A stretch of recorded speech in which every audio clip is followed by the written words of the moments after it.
प्रधानमंत्री नरेंद्र मोदी की अध्यक्षता वाली चयन समिति ने वर्ष 2021 का गांधी शांति पुरस्कार गीता प्रेस पब्लिकेशन गोरखपुर को देने की घोषणा की है, जो इस साल अपने 100 वर्ष पूरे कर रही है। गीता प्रेस की स्थापना वर्ष 1923 में हुई थी। यह दुनिया के सबसे बड़े प्रकाशकों में से एक है।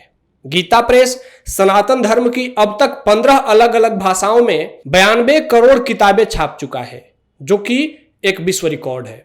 अकेले इस साल 2 करोड़ 42 लाख किताबें छापी जा चुकी हैं। हालांकि गीता प्रेस को गांधी शांति पुरस्कार दिए जाने के विरोध में कांग्रेस के वरिष्ठ नेता जयराम रमेश ने ट्वीट कर बताया कि गीता प्रेस को यह पुरस्कार देने का फैसला वास्तव में एक मजाक है। यह सावरकर और गोडसे को पुरस्कार देने जैसा है। नमस्कार, आज के मुद्दे की बात में हम लोग गीता प्रेस से जुड़े विवादों की चर्चा करेंगे। यह भी जानेंगे कि अक्षय मुकुल द्वारा 2015 में गीता प्रेस की लिखी बायोग्राफी में इस संगठन के महात्मा गांधी के साथ तनाव क्या थे। कलकत्ता के एक मारवाड़ी सेठ जयदयाल गोयनका रोज गीता पढ़ते थे। 18वें अध्याय में गीता सार के रूप में लिखी एक बात उनके दिल को छू गई। जो बात थी, जो इस परम रहस्ययुक्त गीता शास्त्र को मेरे भक्तों में कहेगा वह मुझको प्राप्त होगा। उसी दिन उन्हें प्रेस का ख्याल आया। फिर गोरखपुर के अपने एक मित्र घनश्याम दास जालान के एक सुझाव पर उसी शहर में 10 रुपए के किराए के मकान में 1923 में गीता प्रेस की शुरुआत की गई। पूरा गीता प्रेस एक मंदिर जैसे आकार में बना दफ्तर है, जहां रोज का कामकाज भी पूजा पाठ से कम नहीं है। यहाँ की दीवारों पर चौपाइयों के साथ गुटखा, पान मसाला और धूम्रपान के इस्तेमाल नहीं करने की सख्त हिदायत दी गई है। छपाई में लगे कर्मचारी किताब की बाइंडिंग के वक्त जूते चप्पल उतारकर काम करते हैं, ताकि पाठकों की श्रद्धा और विश्वास से धोखा न हो। अंदर कैंपस में प्रेस मशीनों के साथ भव्य आर्ट गैलरी भी है, जिसका अनावरण देश के पहले राष्ट्रपति राजेंद्र प्रसाद ने किया था। पिछले दिनों काफी वक्त गीता प्रेस सुर्खियों में रहा है, कभी बंद होने की अफवाहों की वजह से, तो कभी रामचरितमानस की चौपाई विवाद की वजह से। लेकिन वर्तमान विवाद का कारण महात्मा गांधी के साथ गीता प्रेस के संबंधों को लेकर है।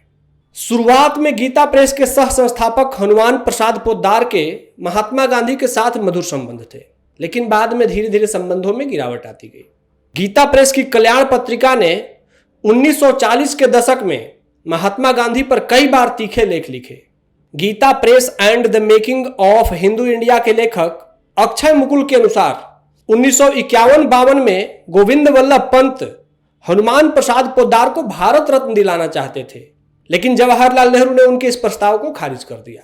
1940 के दशक में जब लग रहा था कि स्वतंत्रता करीब है, तो भक्ति, ज्ञान और वैराग्य की बात करने वाले कल्याण पत्रिका के पन्ने जिन्ना विरोधी नारों से भरे होते थे।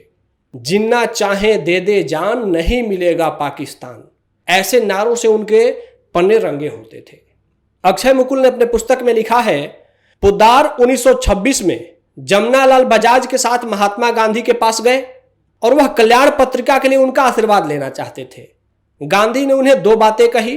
पहला, विज्ञापन मत प्रकाशित करना, और दूसरा, पुस्तक समीक्षा कभी मत छापना। पोद्दार ने यह सलाहें मान ली।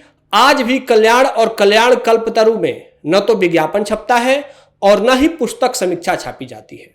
गांधी जी के साथ साथ लाल बहादुर शास्त्री, पंडित मदन मोहन मालवीय, पुरुषोत्तम दास टंडन आदि ये सभी लोग कल्याण पत्रिका में अपनी लेख छापा करते थे।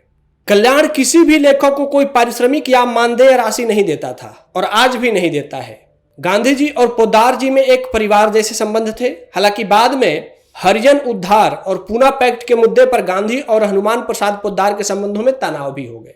अक्षय मुकुल की किताब के अनुसार गांधी की हत्या के बाद देश में 25,000 से अधिक लोगों को गिरफ्तार किया गया था, जिनमें पोद्दार और गोयनका भी शामिल थे।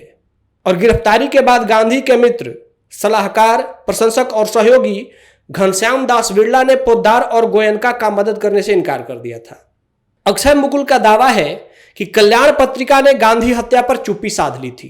कल्याण के फरवरी और मार्च 1948 के अंक में गांधी का कोई जिक्र तक नहीं किया गया, जबकि गांधी के लेखन पर कल्याण हमेशा नजर रखता था।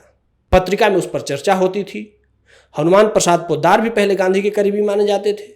11 फरवरी 2018 के कल्याण पत्रिका में प्रकाशित अंक में बताया गया था कि महात्मा गांधी की हत्या के दिन शाम तक कल्याण की अधिकांश प्रतियां भेजी जा चुकी थी। बाकी जो प्रतियां बची थी उनके प्रारंभ में ही महात्मा गांधी के बारे में 3 पृष्ठ लगाकर उन्हें पाठकों को भेजा गया था और इन 3 पृष्ठों में से पहले पृष्ठ पर बापू की तस्वीर थी। असल में कल्याण में 2 श्रद्धांजलियां प्रकाशित हुई थी। एक में राघव दास ने गांधी की तुलना ग्रंथों में पढ़े गए संतों से की थी और उन्होंने लिखा था कि ग्रंथों में संतों के वर्णन पढ़े थे पर प्रत्यक्ष रूप से देखने का अवसर इसी महान पुरुष के जीवन में हमें मिला। कल्याण के संपादक हनुमान प्रसाद पोद्दार ने अपने संदेश में लिखा था, गांधी जी धर्म और जाति के भेद से ऊपर उठते हुए और सत्य और अहिंसा के सच्चे पुजारी थे। अक्षय मुकुल की किताब में प्रकाशित यह तथ्य संदेहास्पद है कि महात्मा गांधी की हत्या के बाद कल्याण के संपादक आदरणीय हनुमान प्रसाद पोद्दार और गीता प्रेस के संस्थापक श्री जयदयाल गोयनका को गिरफ्तार किया गया था। पुस्तक में लिखा है कि महात्मा गांधी की हत्या के बाद कल्याण के अगले अंकों में उन पर कोई श्रद्धांजलि प्रकाशित नहीं की गई और ये दोनों आरोप संदेहास्पद रहे हैं। आज अपनी स्थापना के 100 वर्ष तक भारतीय संस्कृति, धर्म और दर्शन पर पुस्तक प्रकाशित कर गीता प्रेस भारतीय संस्कृति की सेवा के लिए गांधी शांति पुरस्कार प्राप्त करने का श्रेष्ठ दावेदार माना जा सकता है। नमस्कार, ऐसे ही रोचक पहल को देखने के लिए निर्माण आईएएस चैनल को सब्सक्राइब करें। निर्माण आईएएस की इस पहल से जुड़ने के लिए धन्यवाद। जय हिंद।